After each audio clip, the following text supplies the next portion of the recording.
we're providing that comprehensive care. So we have the forensic medical exam, and then part of that involves maybe evidence collection, maybe photo documentation of injury, we're obtaining an assault history, but we also provide that crisis intervention. So aside from the nursing aspect or medical aspect, we're focused on providing that advocate.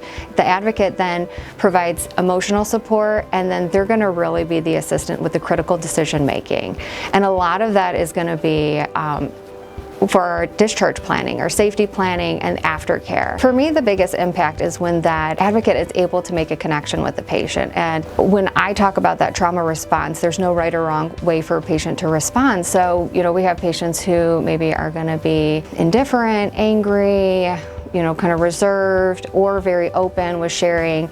And but the biggest thing that I see is with our advocates that there is a level of, this is a safe environment, patients feel comfortable. This is maybe the first time that they're able to feel comfortable to laugh or to talk freely about what happened.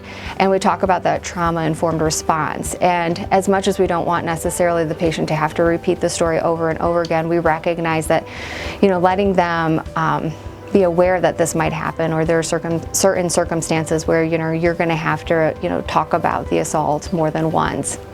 But I love seeing that connection, and that when the patient feels freely, like to talk more about it or kind of start processing or working through those critical decisions in the next step.